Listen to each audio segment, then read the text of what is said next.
हरे कृष्ण। तो सभी भक्तों का हार्दिक स्वागत है आज के प्रातःकालीन श्रीमद् भागवत क्लास में। तो हम लोग भगवान के अलग अलग अवतारों के बारे में वर्णन कर रहे हैं। संक्षेप में ब्रह्मा जी बताते हैं नारद मुनि को किस पर्पस के लिए भगवान आते हैं। अलग अलग पर्पस के लिए भगवान अलग अलग अवतार लेके आते हैं। ओम ज्ञानतिमिरान्धस्य ज्ञानाञ्जनशलाकया चक्षुरुन्मीलितं नमो विष्णुपादाय कृष्णाय भगवते श्रीमते भक्तिवेदान्त नमस्ते सरस्वती देवी गौरवाणी हे कृष्ण करुणा सिंधु दीनबंधु गोपेश गोपिकांत प्रदाता कांचन गौरांग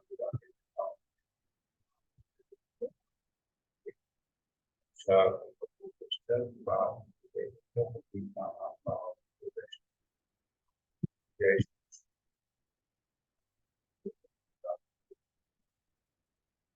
श्री कृष्ण हरे कृष्ण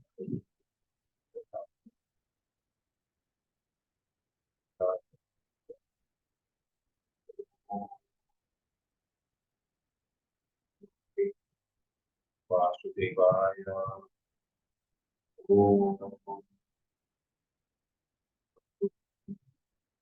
वासुदेवाय नमो भगवते श्रीमद्भागवतम दूसरा अध्याय 7 श्लोक 9।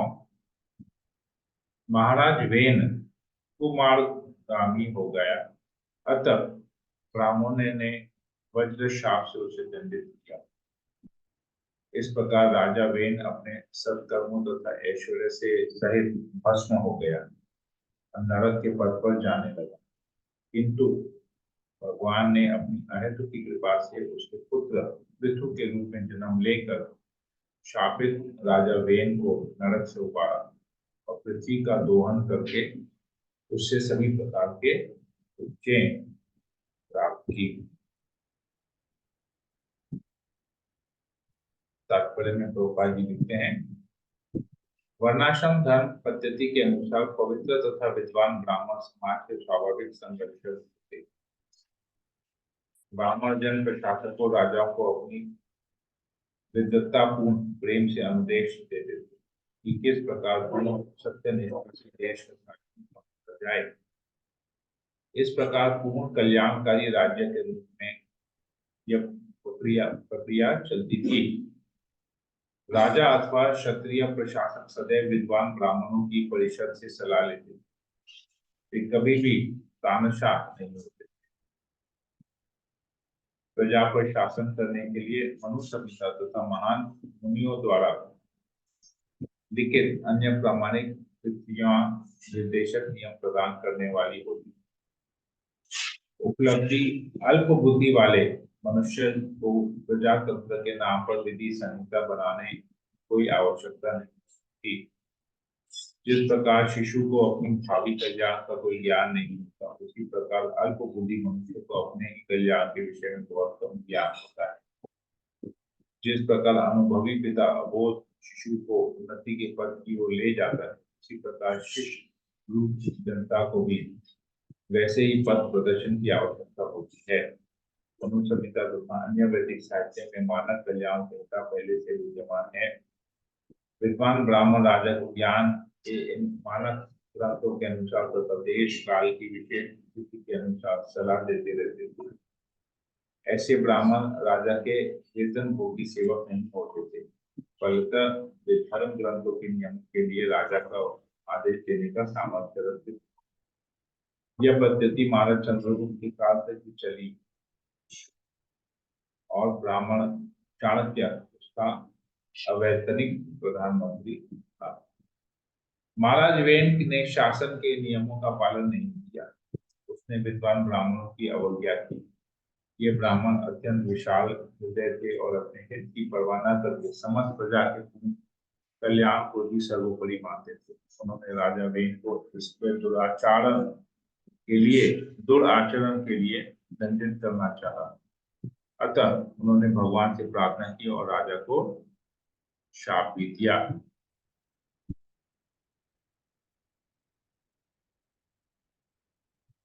महाराज पृथु भगवान के अवतार थे, जो पृथ्वी की अव्यवस्था को दूर करने के लिए ब्राह्मणों की प्रार्थना से अवतरित हुए थे।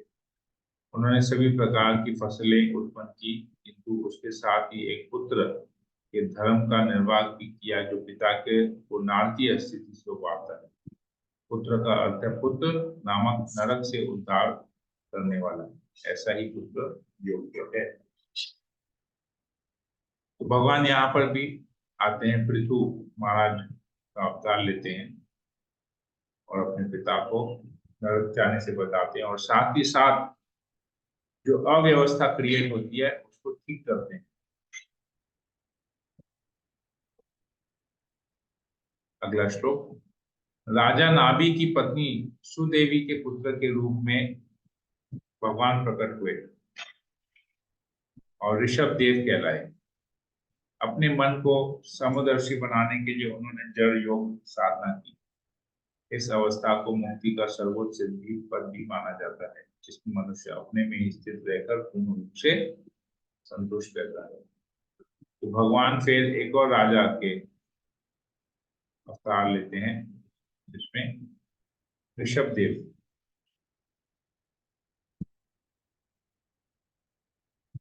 आचरण से बताते। अपने जीवन की अंतिम अवस्था में महाराज ऋषभ देव मूक पागल पुरुष की भांति विचरण करते रहे। उन पर किसी भी शारीरिक दुर्व्यवहार का कोई प्रभाव नहीं पड़ता। उन्हें पागल की भांति जटा बढ़ाए तथा नंगा घूमते देखकर गली पुरुषों के उपलब्धि अल्पबुद्धि बालक तथा मनुष्य उन पर थूकते और उन पर पेशाब करते। वे अपनी ही विष्ठा पर लेटे रहते और उठते नहीं, किंतु उनका मल सुगंधित पुष्पों की भांति दूर दूर तक सुगंधी फैलाता था, और साधु पुरुष उन्हें परमहंस अर्थात मानव सिद्धि की सर्वोच्च अवस्था में मानते। जो अपने मल की सुगंधित को सुगंधित न बना सके, उसे सम्राट ऋषभदेव की नकल नहीं कर सकते। जड़ योग का अभ्यास ऋषभदेव तथा उस स्तर के लोगों के लिए संभव है, सामान्य लोगों के लिए असाधारण अभ्यास पुष्कर है। जड़ योग का असली उद्देश्य प्रशांतकरण अर्थात इंद्रिय को वश में करना है, जैसा कि इस श्लोक में कहा गया है। योग की समुची प्रक्रिया चाहे इसे जो भी नाम दें, असंयमित इंद्रियों को वश में करने तथा आत्म साक्षात्कार के लिए तैयारी करने के लिए होती है। इस युग में विशेषतः जड़ योग का कोई व्यवहारिक महत्व नहीं है। इसके विपरीत भक्ति योग इस युग के लिए व्यवहारिक है, जो सर्वथा उपयुक्त। उपयुक्त स्रोत से श्रवण करने की सहज विधि अर्थात श्रीमद् भागवत को सुनकर योग की परम सिद्ध अवस्था प्राप्त की जा सकती है। ऋषभदेव राजा नाभि के पुत्र तथा राजा आग्निध्र के पौत्र थे। वे राजा भरत के पिता थे, जिनके नाम से इस पृथ्वीलोक का नाम भारतवर्ष पड़ा। ऋषभदेव की माता का नाम मेरु देवी भी था, जिसे यहाँ पर सुदेवी कहा गया है। कभी कभी लोग सुझाव देते हैं कि सुदेवी राजा नाभि की दूसरी पत्नी थी, क्योंकि अन्यत्र ऋषभदेव को मेरु देवी का पुत्र कहा गया है। अतः यह स्पष्ट है कि मेरु देवी तथा सुदेवी एक ही व्यक्ति स्त्री के भिन्न भिन्न नाम है। तो बहुत लोग हम देखते हैं कि वर्तमान काल में राजा ऋषभदेव की नकल करते हैं, जड़ योग का अभ्यास करते हैं। जैसे ऋषभदेव ने जड़ योग किया, उसी प्रकार जड़ योग का अभ्यास करते हैं, परंतु असफल रहते हैं, क्योंकि उनकी इंद्रियां वश में नहीं। इंद्रियां वश में करने का प्रयास करते हैं और अपने आप को बहुत महान, ऋषभदेव का अवतार भी बहुत जन अपने आप को कहते हैं। तो ऋषभदेव क्योंकि भगवान के अवतार हैं, तो यहाँ पर जैसे प्रभुपाद जी लिखते हैं कि उनके मल से भी सुगंध आती थी, दूर दूर तक सुगंध आती थी। कौन ऐसा व्यक्ति है जिसके मल से सुगंध आए? मल से सुगंध नहीं आती है, लेकिन भगवान के अवतार है तो ये संभव है। जो भी व्यक्ति अगर अपने आप को भगवान कहता है, या ऋषभदेव का अवतार कहता है, या भगवान का अवतार कहता है, जो जड़ योग का अभ्यास करता है, अपने आप को सिद्ध पुरुष मानता है, या सिद्ध पुरुष की तरह लोगों की पूजा स्वीकार करता है। तो ये क्वालिफिकेशन है, ये टेस्ट है उसका, क्या उसके मन से सुगंध आ रही है तो अपने आप को भगवान का अवतार या विष्णु का अवतार कहलाए। तो ये यहाँ पर भी देखिए, भागवत पढ़ने से कितना सही ज्ञान को प्राप्त होता है। जैसे तैसे किसी को भी भगवान या भगवान का अवतार नहीं। ठीक। मेरे द्वारा, ब्रह्मा जी आगे बताते हैं नारद मुनि को, मेरे द्वारा संपन्न यज्ञ में भगवान हैग्रीव अवतार के रूप में प्रकट हुए। वे साक्षात यज्ञ हैं और उनके शरीर का रंग सुनहला है। वे साक्षात वेद भी हैं और समस्त देवताओं के परमात्मा हैं। जब उन्होंने श्वास ली तो उनके नथुनों से समस्त मधुर वैदिक स्तोत्रों की ध्वनियां हुई। तो भगवान हैग्रीव, हैग्रीव मतलब जो घोड़े के मुख वाले थे, वो प्रकट होते हैं। तो ये भगवान ब्रह्मा जी जब यज्ञ किए तो भगवान हैग्रीव के रूप में प्रकट हुए। तात्पर्य में प्रभुपाद जी लिखते हैं, वैदिक स्तोत्र प्राय उन कर्मियों के लिए है जो यज्ञ करते हैं और फल प्राप्ति की अभिलाष करते हैं, देवताओं को भी प्रसन्न करना चाहते हैं। किंतु भगवान साक्षात यज्ञ तथा वैदिक स्तोत्र हैं। अतः जो भगवान का प्रत्यक्ष भक्त होता है उससे यज्ञ संपन्न करने तथा देवताओं को प्रसन्न करने के कार्य स्वतः संपन्न हो जाते हैं। भगवान के भक्त भले ही कोई यज्ञ न करें या वैदिक आदेशों के अनुसार किसी देवता को प्रसन्न न करें, किंतु फिर भी वे कर्मियों अथवा विभिन्न देवों के उपासकों से उच्चतर पद पर रहते हैं। भक्त हमेशा हायर लेवल के होते हैं, तो हमको स्टैंडर्ड को मेंटेन करना चाहिए, अपने आप को देवताओं के ऊपर नहीं समझना चाहिए। या फिर अगर भगवान की पूजा कर रहे हैं, भक्त है, तो उसको देवताओं को अपमानित भी नहीं करना। ब्रह्मा जी आके बताते हैं, कल्प के अंत में भावी व्यवस्वतम सत्यव्रत देखेंगे कि मत्स्य अवतार के रूप में श्री भगवान पृथ्वी पर्यंत सभी प्रकार की जीवात्माओं के आश्रय। तब कल्प के अंत में जल में मेरे भय से सभी वेद मेरे मुंह से निकलते हैं तथा भगवान उस प्रवाह जल का राशि आनंद उठाते हुए वेदों की रक्षा करते। तो ब्रह्मा जी खुद भी बताते हैं कि जब कल्प का अंत होता है तो जो वेद है वो भी सारे मेरे मुंह से निकल जाते हैं भय के कारण।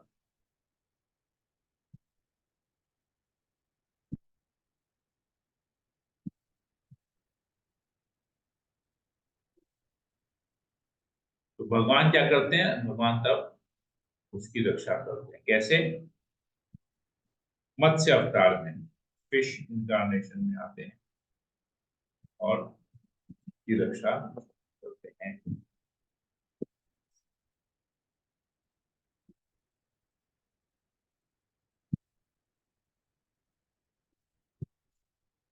आगे बताते हैं, तब आदि भगवान मथानी की तरफ उपयोग में लाए जा रहे मंदराचल पर्वत के लिए घुड़ी आश्रय स्थल के रूप में कच्छप रूप में अवतरित हुए। देवता तथा असुर अमृत निकालने के उद्देश्य से मंदराचल को मथानी बनाकर क्षीर सागर का मंथन कर रहे थे। यह पर्वत आगे पीछे घूम रहा था जिससे भगवान कच्छप की पीठ पर रगड़ पड़ रही थी। तब वे अग अग जगी निद्रा में थे और खुजलाहट का अनुभव कर रहे थे, उनकी पीठ रगड़ी जाने लगी।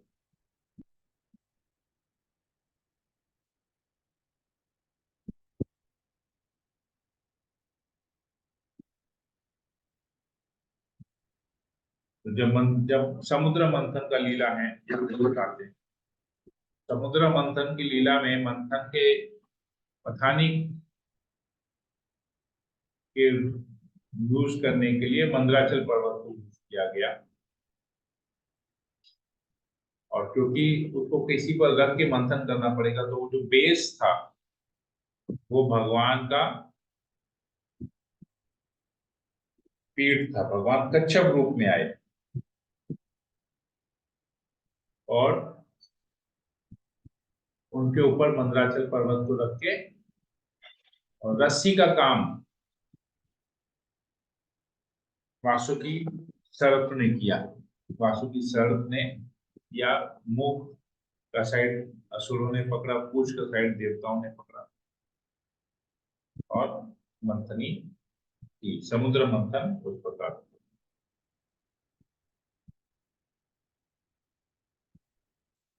तो भगवान को जैसे खुजली हो रही थी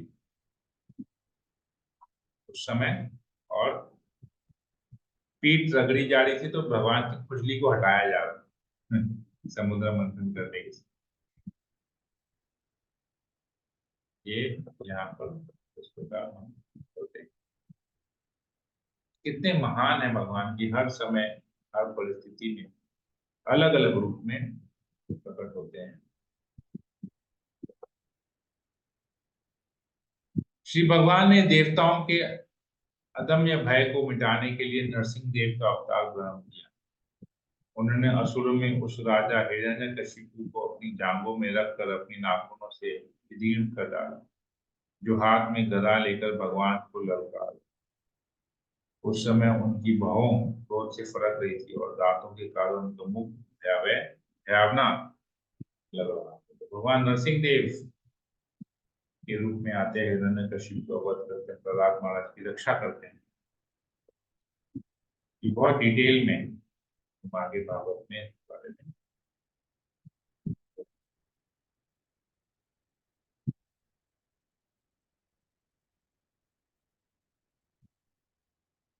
अत्यंत बलशाली मगर के द्वारा नदी के भीतर पांव पकड़ लिए जाने से हाथियों का नायक अत्यंत पीड़ित था।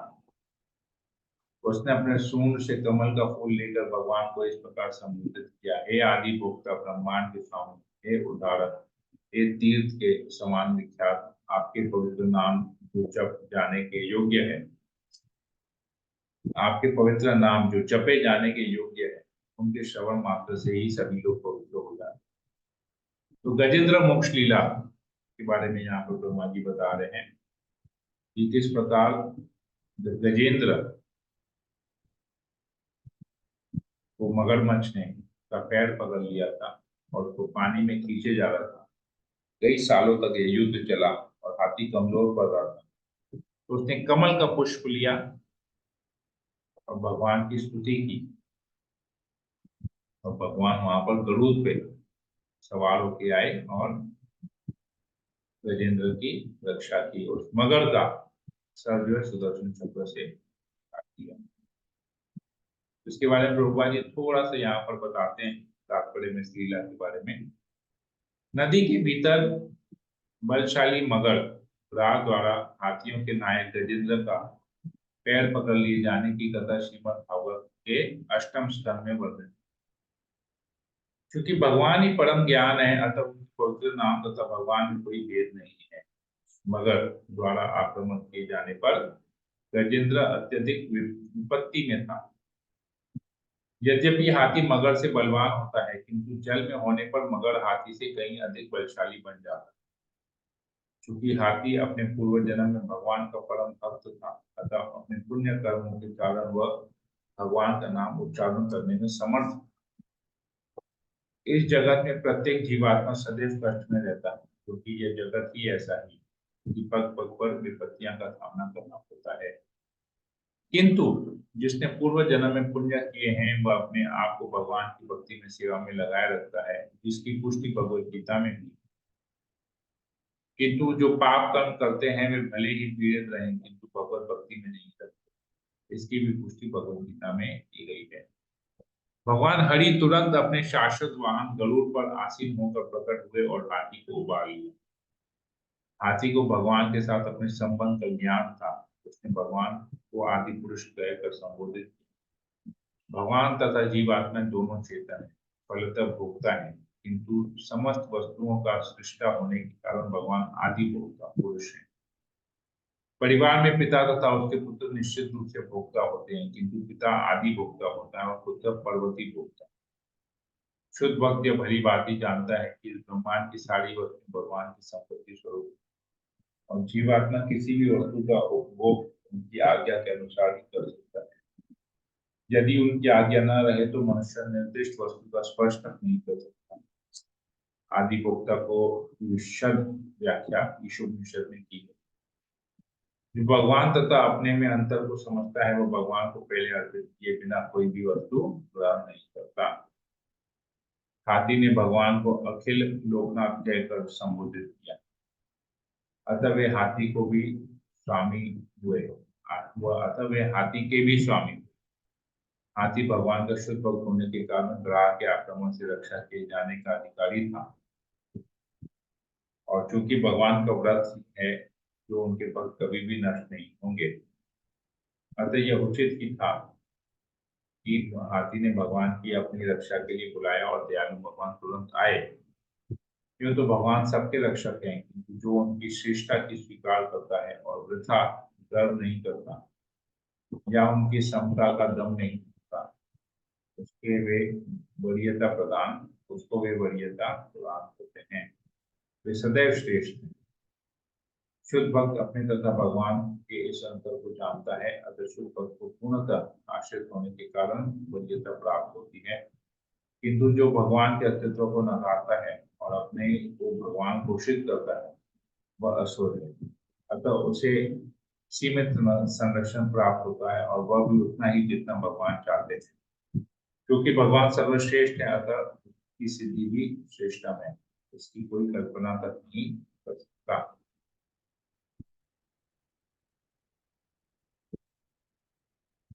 बहुत में दिया है। हाथी की पुकार सुनकर श्री भगवान को लगा कि उसे उनकी अविलंब सहायता की आवश्यकता है, क्योंकि वह घोर संकट में था। तब पक्षीराज गरुड़ के पंखों पर आसीन होकर भगवान अपने आयुध चक्र से सज्जित होकर वहां पर तुरंत प्रकट हुए। उन्होंने हाथी की रक्षा करने के लिए अपने चक्र से मगर के मुंह में के खंड खंड कर दिए और हाथी के सूंड से पकड़कर उसे बाहर निकाल दिया।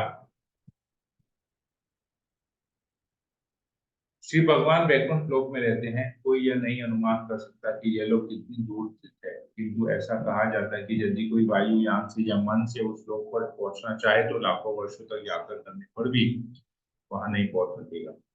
आधुनिक विज्ञानों ने वायुयानों का आविष्कार किया है, किंतु वे भौतिक हैं, जबकि योगी मन रूपी यान से यात्रा करने का प्रयास करता है। ये योगी अपने मन यान से तुरंत ही कितनी भी दूर पहुंच सकते हैं, किंतु ईश्वर के राज्य वैकुंठ लोक तक न तो वायुयान की न मन यान की पहुंच है, क्योंकि वह भौतिक आकाश से बहुत परे स्थित है। ऐसी स्थिति में भला हाथी की प्रार्थना इतनी दूर तक कैसे सुन पड़ी और भगवान तक क्षण उस स्थान पर कैसे पहुंच गए। मानव कल्पना से इन बातों की गणना संभव नहीं। यह सब भगवान की अनंत शक्ति से ही संभव हो सकता है। इसलिए भगवान को यहाँ अप्रमेय कहा गया है, क्योंकि सर्वाधिक बुद्धिमान मनुष्य का मस्तिष्क भी गणित की गणना से उनकी शक्तियों की कल्पना नहीं कर सकता। भगवान इतनी दूर से भी सुन सकते हैं, खा सकते हैं और एक पल के अंतराल में सभी स्थानों में एक साथ प्रकट हो सकते हैं। ऐसे ही भगवान की सर्वशक्ति ऐसी है भगवान की सर्वशक्ति। हरे कृष्ण। यहीं पर ही रखते हैं। उसके बाद कोई प्रश्न हो, कोई कमेंट हो तो आप पूछ सकते हैं।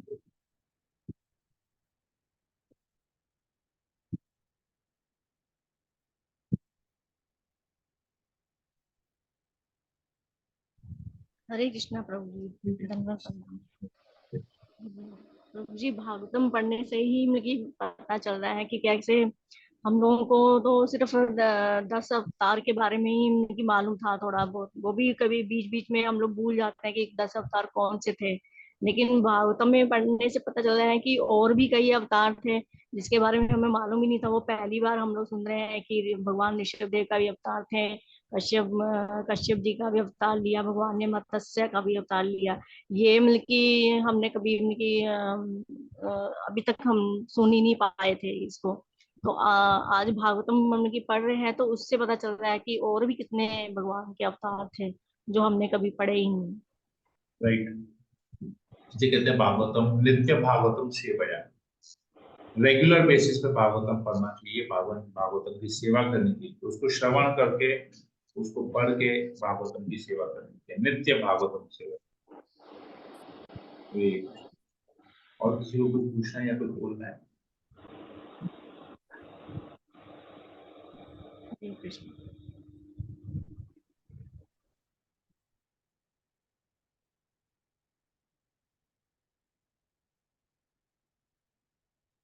और किसी को कुछ पूछना है या बोलना है?